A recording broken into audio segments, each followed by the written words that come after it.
So, good afternoon to everyone, and welcome to the monthly Eurosif Sustainable Finance Update.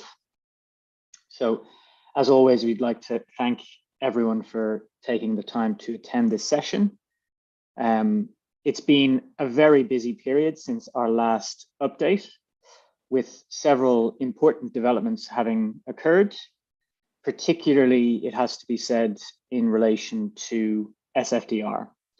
Accordingly, there's quite a lot to cover during today's session, but I'll have to, admit at this point that there's been so many developments that we may not be able to cover everything in as much depth as we might like, but we should be able to provide a good overview at the very least. So with that said, let's take a quick look at our agenda on the next slide. Today, we are going to provide you with an update on a number of different developments in relation to SFDR. So namely, there has been two mandates that the Commission has given the European Supervisory Authorities, or the ESAs, to develop additional disclosures under SFDR, and then also to further refine the principal adverse impact indicators. Then also, as I'm sure many of you have been sort of dealing with, the Commission published a Q&A document interpreting certain provisions of SFDR following a request to do so by the ESAs. And probably some of the most interesting aspects of that Q&A are the clarifications that the Commission offers when it comes to taxonomy-related product disclosures. Then, after covering off SFDR, we'll provide you with a brief update on the EU Green Bond Standard. And finally, we'll give you a brief update as well on the state of play of the Corporate Sustainability Reporting Directive. We'll account for how that's proceeding through the legislative process. And then also we'll give you a brief overview of taxonomy implementation and sort of the broad political context in which that is taking place. So throughout the update, of course, we would welcome any questions. There should also be time at the end for Q&A, so we may have to proceed with our updates, during the session. And if we leave your questions unanswered, of course, we'll revert back at the end of the session. Of course, you can also reach out to us, through our contact addresses if you want to follow up after this session. Finally, before we launch in, the slides will be made available on our website after the session, and a playback will also be available on the Eurosif YouTube channel, so you can watch it back or share it with colleagues. So with all that said, I think we can dive into our first agenda item. So with that, we'll just move on to the next slide. So, of course, just to provide a bit of background, as I'm sure everyone joining this session is aware, on the 6th of April, the European Commission adopted the delegated act that contains all of the regulatory technical standards applicable to SFDR disclosures. Now, in the days following the adoption of the delegated act, the Commission also sent two mandates to the European supervisory authorities, which were only published in mid-May. So we only became aware of these mandates, significantly after they had been sent to the ESAs. And effectively, the two mandates instruct the ESAs to amend and supplement various elements of the SFDR regulatory technical standards. Now, the first of these mandates was sent on 8th of April, and it instructs the ESAs to develop additional taxonomy-related product disclosures. And these additional taxonomy-related product disclosures should ensure that any exposures to taxonomy-compliant natural gas and nuclear energy activities will be reflected in disclosures and will be accounted for, brought to the attention of investors.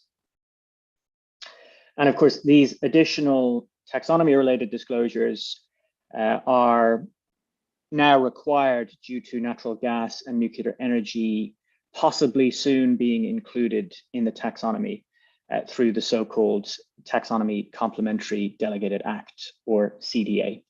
And we'll discuss that a little bit later at the end of our session, how the CDA is progressing at the moment.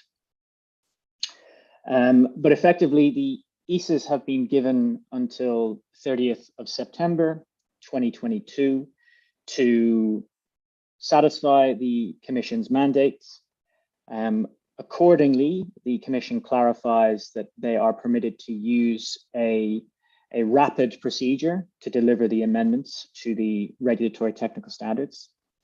And as a consequence, it's unlikely that the ESAs will consult on these amendments. And so we should see them at some point on or before the 30th of September. At that point, then, it will be incumbent on the European Commission to incorporate them into the delegated act, which sets out the regulatory technical standards, or effectively puts them into application. So moving on to the next slide. The second mandate to the ESAs from the European Commission came on the 11th of April, with the Commission requesting that the ESAs further develop and refine the principal adverse impact indicators under SFDR.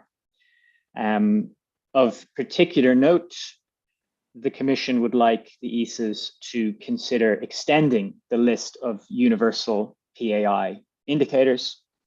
So, of course, as things currently stand, in the case of investee companies, there are 14 universal or mandatory PAI indicators that FMPs must disclose on. The Commission is now asking the ESAs to consider how that list of universal indicators might be extended so as to encompass new indicators. In addition, the existing indicators may be revised and refined to, so as to be more appropriate, more meaningful, maybe have better, provide better metrics, or have better underpinning methodologies, etc.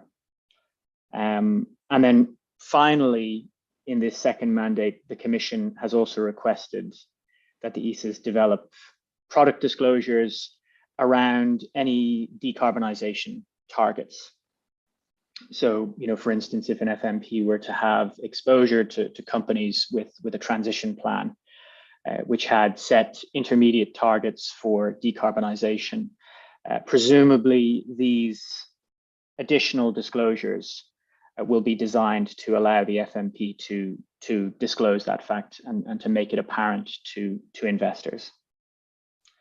Now, in the case of this second mandate, the ESAs have 12 months to produce amendments to the RTS.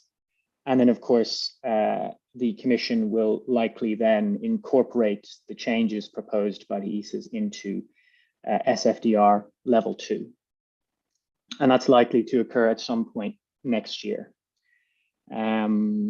So, we won't stop here for questions just yet, because I think, the next item on the agenda is going to be probably, of greatest interest to the people here. So we'll move on for the present. And so if we could go to the next slide. I'm sure as many of you are aware, on the 13th of May, the ESAs forwarded questions that they had received requesting interpretations of SFDR provisions to the Commission. Of course, under the treaties, it is only the Commission that can interpret fundamental provisions of union law. That is not something that the ESAs are permitted to do. And so when the ESAs receive questions requesting interpretation of union law, they are obliged to forward it to the Commission. So that's just a bit of procedural background. And so the ESAs sent these questions on the 13th of May. Very surprisingly, the Commission responded rapidly, but very rapidly. And many were taken by surprise. The Commission responded to the ESAs on the 17th of May. And they provided a range of clarifications. Now, the Commission's clarifications with respect to taxonomy-related product disclosures were probably the most notable, particularly as the Commission, strictly speaking, went beyond what the ESAs had asked, and they added clarifications as to the requirements around data use when it comes to disclosing taxonomy alignment at product level. So the following two slides will be a bit text heavy. If we could move to the next slide, that would be great. But if you're unable to read everything or follow everything, you'll be able to find the slides on our website after this session, if you'd like to look at them again. But effectively, in the Q&A document, when it comes to taxonomy-related product disclosures, in brief, the Commission specified that financial market participants, FMPs, must disclose the level of taxonomy alignment of Article 8 and 9 products, irrespective of whether they have committed to make sustainable investments pursuing environmental objectives within the meaning of Article 217. Or even in the case of Article 9 products, if sustainable investments pursue only social objectives. So put a bit more simply, the level of taxonomy alignment of Article 8 and 9 products must always be disclosed in order to comply with Articles 5 and 6 of the taxonomy regulation. So that, I suppose, is relatively simple. However, the Commission added that if data on the level of taxonomy alignment is unreliable, FMPs should indicate that their products have zero alignment, rather than disclose an inaccurate or unreliable figure that might unintentionally or otherwise mislead investors. Moreover, the Commission added, if a product has low or zero alignment, FMPs are not permitted to explain that the low or zero alignment is due to a lack of reliable data. So if we just pause here for a moment, what do we have at this stage? Okay, for Article 8 and 9 products, you must disclose the level of taxonomy alignment. However, if the data is unreliable, you must disclose zero. If you disclose zero, you cannot explain that zero alignment is due to the data being unreliable. So that's we've gotten that far. So of course, the Commission clarifies further that narrative explanations must avoid, as they put it, room for ambiguity as to the accuracy of the taxonomy alignment figure. So of course, you cannot qualify with a narrative explanation your low or non-existent taxonomy alignment figure, if doing so would cast doubt on the accuracy or reliability of the data. This is where it gets a bit confusing. So having said all of that, the Commission went on to say that in exceptional cases, estimates and so-called complementary assessments can be used to approximate the taxonomy alignment figure of investee companies that are not required to disclose their taxonomy alignment at company level.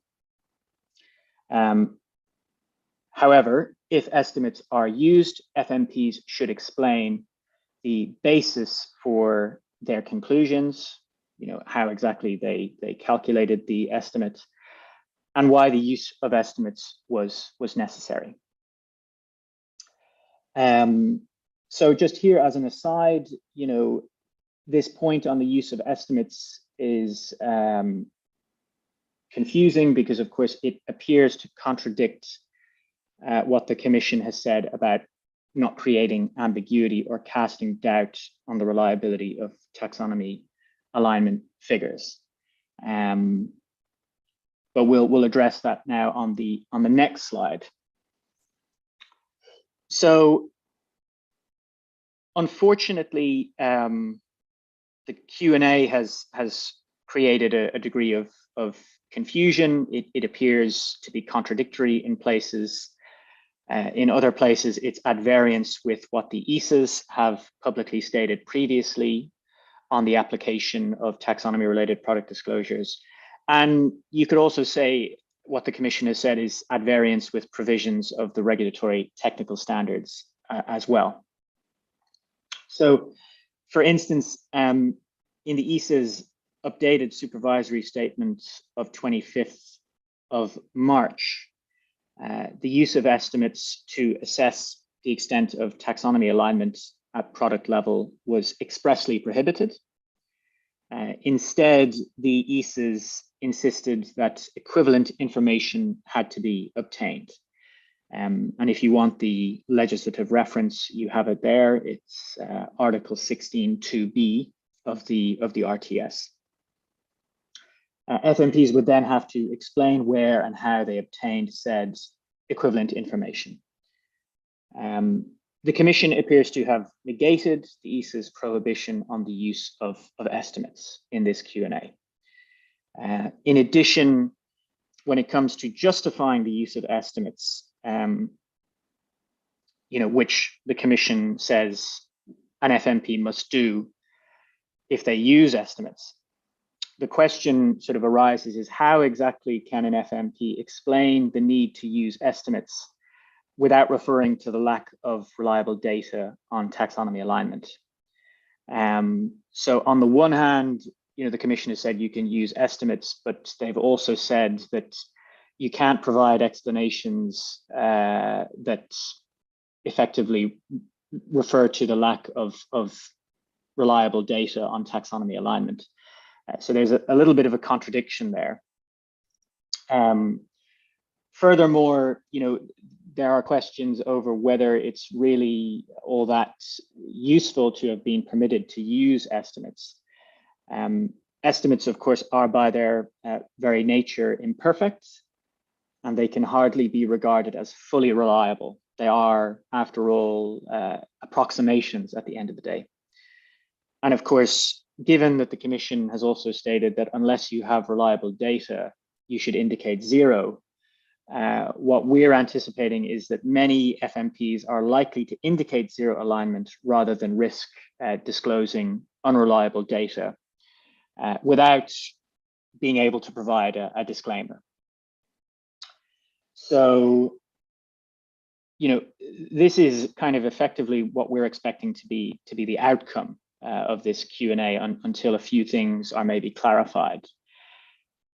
More broadly, of course, if you consider the implications of FMPs indicating zero alignment, as of August of this year, of course, the requirements for assessing client sustainability preferences are going to come into effect.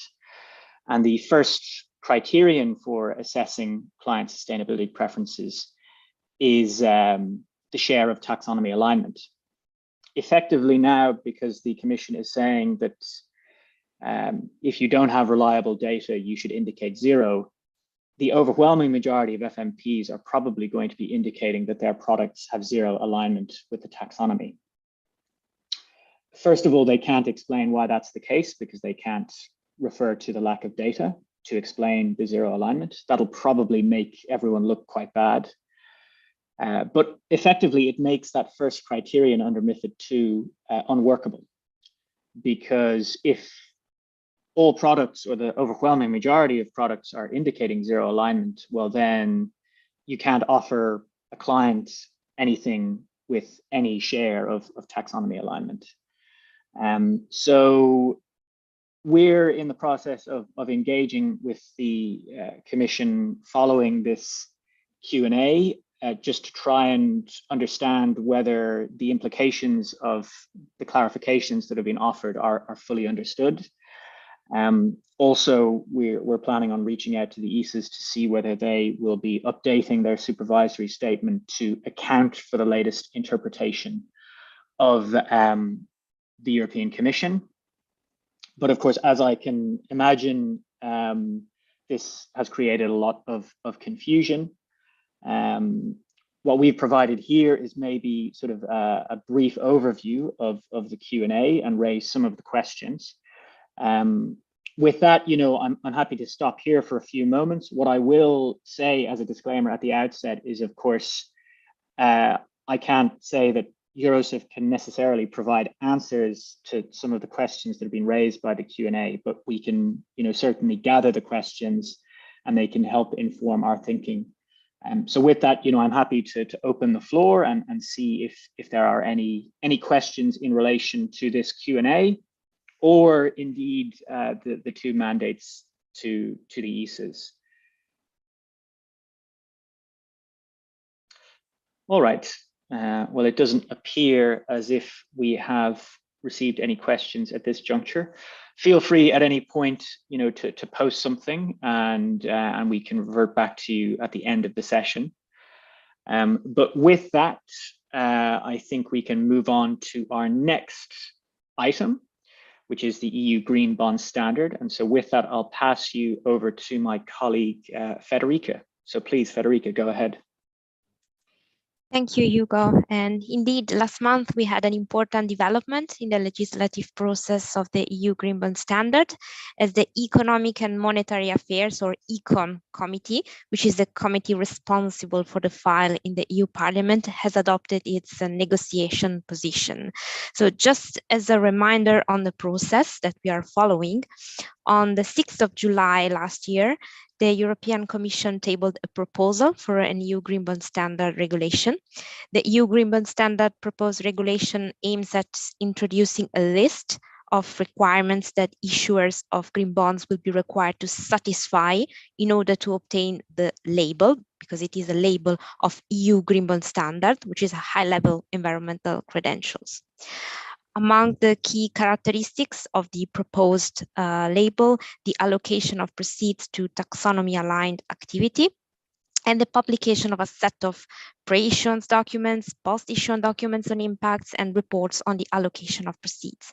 So for several months after that, the European Parliament and the Council have been determining their respective positions and have proposed amendments to the Commission proposal. On the 8th of April, the Council reached a general approach, which is a compromise among member states on the Commission proposal, and we deep dived into that during a sustainable finance update.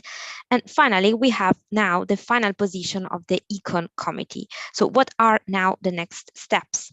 So the Econ report will be formally voted in the plenary session in the first week of June, so next week. This is a procedural step. And then the trilogue, so the negotiation between the co-legislators, so EU Parliament, Council, and the Commission, might start, can start better. When? This can happen towards mid-June, so under the French presidency, or in the first half of July, so under the Czech presidency. We are not sure now, we don't have visibility now at this stage of the exact date, but this is going to happen in the next few weeks and very soon. So Let's now have a look at the main contents of the final position of the EU Parliament, and we can move, thanks, to the next slide. So first of all, the Econ proposed substantial changes to the scope and also the objective, I would say, of the regulation, which were broadened both. So in terms of scope, the regulation would apply to environmentally sustainable bonds, which means green bonds, all green bonds, not necessarily with the label of EU Green Bond, and sustainability-linked bonds marketed in the EU, which are bonds whose financial or structural characteristics vary depending on the achievement by the issuer of predefined environmentally sustainability objectives. So we are not talking about the allocation of proceeds to certain activities, but the fact that the issuer is able to achieve certain objectives in terms of sustainability. So the scope would be broadened to include also all EU green bonds and sustainability-linked bonds marked in the EU. In terms of objective, there is a significant change because the regulation, according to the proposal of the Econ, would not only set the criteria that green bonds will have to meet in order to obtain the EU Green Bond Standard label, but also introduces disclosure requirements and transparency requirements for all environmentally sustainable and sustainability-linked bonds. Even if they do not apply for the label, they will as well be required to disclose a certain amount of information. So in terms of disclosure requirements, we can briefly have a look on the main points.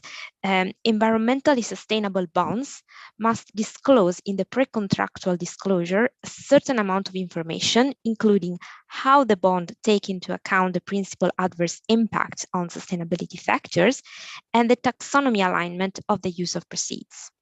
The issuers of environmentally sustainable bonds and sustainability-linked bonds must publish on their website a statement about the due diligence policies on principal adverse impact. These are some examples of the requirements of the transparency requirements for the issuers and those bonds. There is a significant provision regarding the treatment of gas and nuclear activities. EU Green Bond Standard, so the EU Green Bond labeled as EU Green Bond, that want to allocate proceeds to nuclear or gas activities, if these activities will end up being classified as transitional in the EU taxonomy, must declare this on the first page of the fact sheet, which is a pre-issuance document that EU Green Bonds, labeled EU Green Bonds, will have to publish. Then, according to the Econ position, the regulation should also introduce requirements for the issuers of green bonds labeled as EU green bonds and of sustainability-linked bonds. So all those issuers that are subject to the obligation of the Corporate Sustainability Reporting Directive, or CSRD, and so that are supposed to have transition plans in place, must have their transition plans audited with regard to the alignment to climate neutrality by 2050 before being able to issue a EU green bond labeled or a sustainability-linked bond. And moreover, according to the report, the legislation should ban all issuers from countries that are on the gray or blacklist of tax havens from issuing labeled EU green bonds. And to conclude, the report also strengthened the rules of conflicts of interest for external reviewers, as well as the power of the national competent authorities, which are given more precisely the power to ban issuer from issuing green bonds for 1 year if they fail to comply with the obligation to publish the relevant documents, such as the fact sheet, the allocation report, the impact report, etc. So ahead of the start of the trilogue, we can underline some well, at least one key difference between the EU Parliament and the EU Council position, which is on the taxonomy alignment of the use of proceeds. So in the Econ report, so in the position of the EU Parliament, 100%, so all proceeds of EU green bonds or labeled EU green bonds should be allocated to taxonomy aligned activities or activities that will be taxonomy aligned in 5 or 10 years, whereas the Council, as we saw in one of the last sustainable finance updates, would propose a so-called flexibility pocket. So a certain amount of proceeds can be allocated to activities that are not taxonomy aligned in order to kind of ease and boost the uptake of the label in the European market. So with that said, we are waiting for final developments of the trilogue, and I will now look at the questions. So there is a question: is there a final decision on whether the EU Green Bond standard will be mandatory or voluntary? So in this, in the position of the European Parliament, we don't have any provision regarding the mandatory regime of EU Green Bond standards. So I would suppose that this is not for now under consideration, but we will for sure check this during the trilogue. I see that there are other questions, but apparently more on the SFDR and the MiFID side. So I will give the floor to my colleague Hugo to continue on the update and perhaps address some of the questions. Thank you. Thank you very much, Federica. So indeed, I think what we'll do is we'll maybe first respond to the two questions we've received on MiFID II and SFDR, and then we can move on to our last agenda item, which is a broad overview of the progress of CSRD and taxonomy implementation. But first, we have a question here. Will the EC's mandate to the ESAs regarding clarification of PAIs also provide more information regarding the link to the third MiFID criteria, which is, of course, consideration of principal adverse impact indicators for the assessment of client sustainability preferences? To be frank, judging from the actual content of the Commission mandate, there's no reference made to the third MiFID criteria. It would appear that quite strictly the ESAs have been instructed to just focus upon maybe broadening or extending the list of PAI indicators, and then also maybe revising or refining some of them. And there's not really I think, pursuant to this mandate, going to be any clarification as to how to use the PAI indicators in the context of the MiFID II requirements. So when it comes to maybe applying the MiFID II requirements, what might be of greater use is, of course, ESMA is updating its guidelines in relation to the suitability assessment. Of course, many of you will recall that there was a consultation conducted by ESMA earlier this year. And so probably if you're looking for clarifications on how to use the PAIs when assessing client sustainability preferences, you'll have to await the ESMA final reports with the updated guidelines. And to give you maybe an indication of the timing, it's anticipated that ESMA will probably publish those updated guidelines in September or possibly October. The reason I say possibly October is, of course, these things can always be delayed, but effectively that's where I think you'll find clarifications on use of PAIs in the MiFID II requirements. So moving on to the next question, which is quite interesting in relation to the taxonomy related disclosures for Article 8 and 9 products. A participant is asking whether the new, more restrictive rules on reporting for Article 8 and 9 funds, do they create a risk that current funds already labeled 8 or 9 may have to remove the label or may have to be reclassified? No, effectively. What's very important is to remember that Article 5 and Article 6 of the taxonomy regulation stipulates disclosures for Article 8 and 9 products as to their level of taxonomy alignment. So of course, what the Commission has clarified is that whether or not an Article 8 or 9 product pursues sustainable investments as defined by Article 217 of SFDR, or irrespective of whether they commit to taxonomy aligned investments or to making taxonomy aligned investments, they have to disclose their level of taxonomy alignment. So it's purely just a disclosure requirement. There's no stipulation in the Commission Q&A that says that in order to be eligible for an Article 8 or 9 label, you must make sustainable investments or you must invest in taxonomy aligned activities. There's no such stipulation. It's just a disclosure must be made as to the level of taxonomy alignment. So that's really it. It's just a reporting requirement effectively.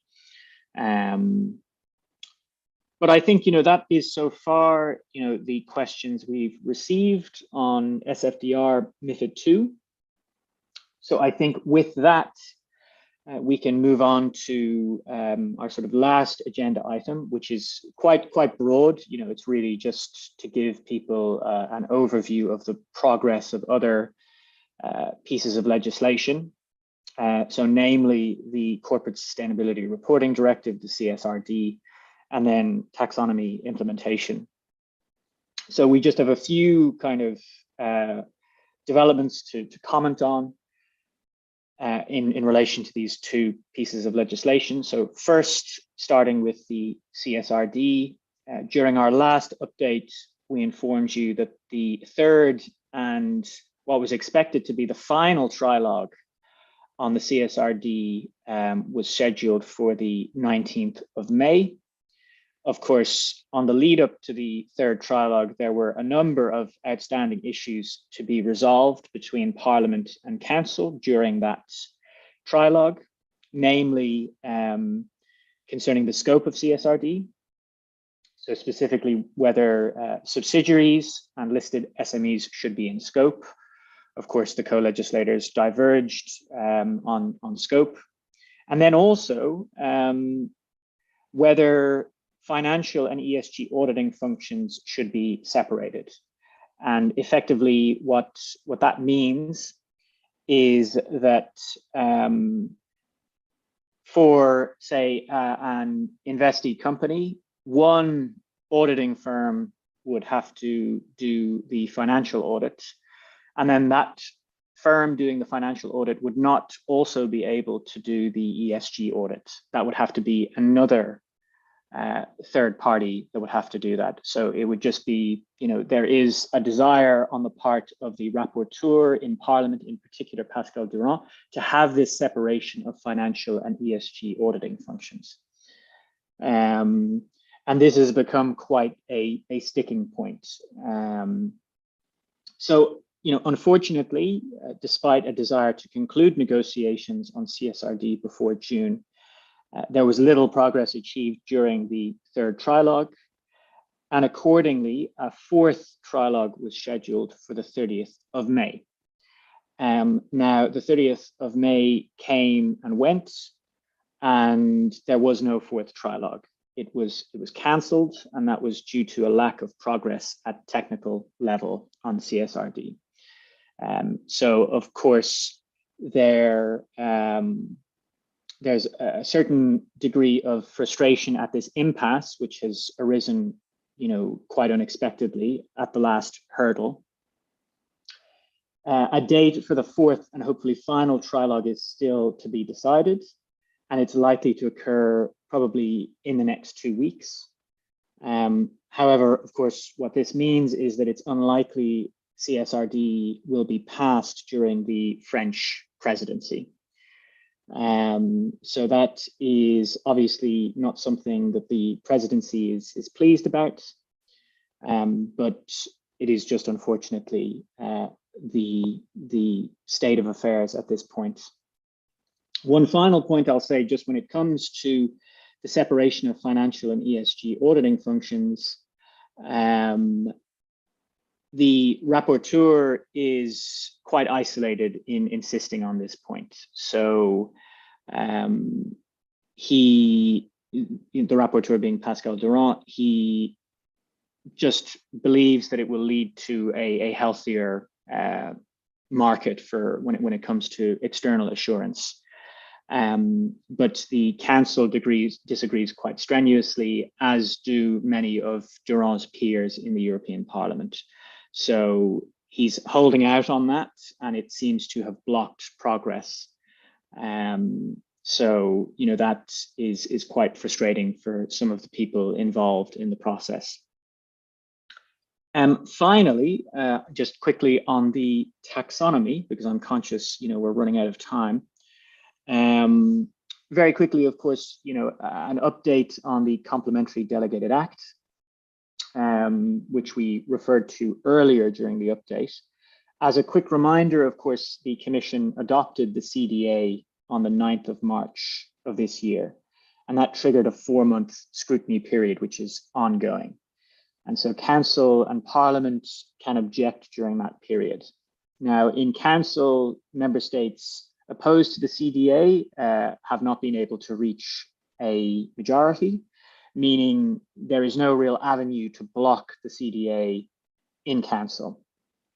In Parliament, things are looking a little bit more interesting in that there is a joint Econ-Envy committee vote on a motion to object to the CDA, which is scheduled between the 14th and 16th of June.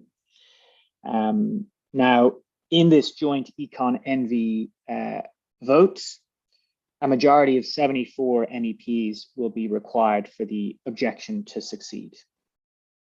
Now, at present, 55 MEPs have expressed their intention to object out of a total in the two committees of 147.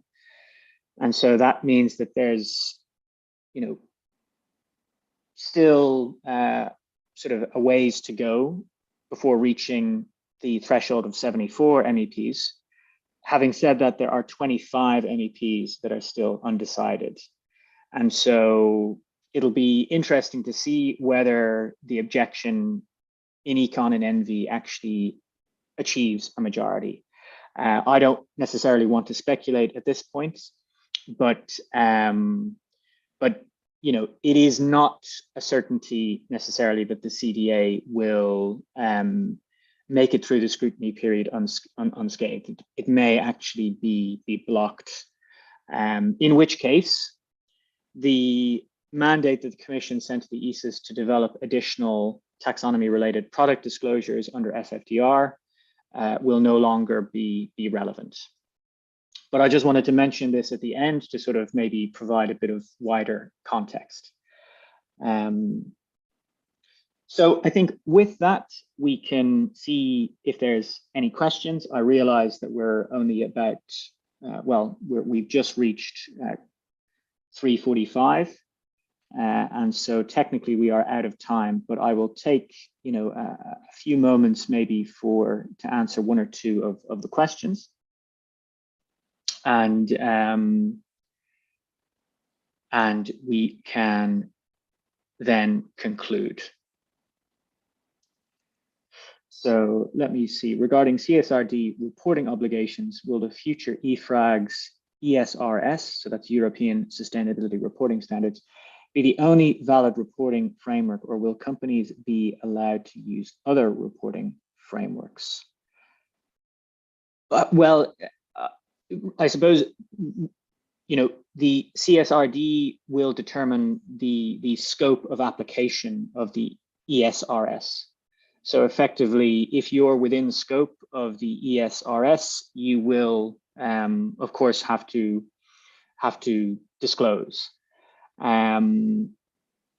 Now, will you be able to use other reporting frameworks? Indeed, if you're maybe a multinational that's active in several jurisdictions, you'll have to comply with the applicable reporting standards in that jurisdiction, or in the absence of local standards, global standards, most likely. But if, as a company, you are subject to CSRD, it will be mandatory to disclose according to the ESRS. So I think that should hopefully clarify that point.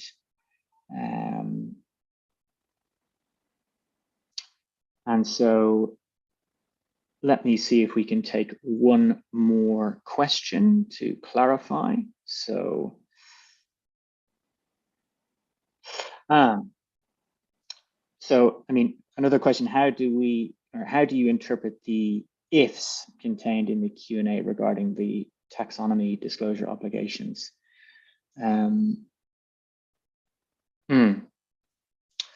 I mean, I'm very sorry. I'm not sure I'm going to be able to respond to that. I'm not sure I fully understand the question.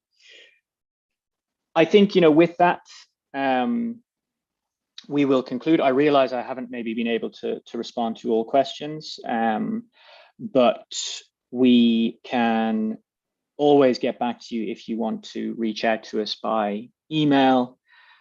So please don't hesitate to contact either myself, Hugo Gallagher, or my colleague Federica Casarsa, and we'll get back to you if we can with any of your questions. But with that, thank you again for taking the time to join the session, and we look forward to seeing you or hearing from you on the next occasion. So many thanks, and have a lovely afternoon.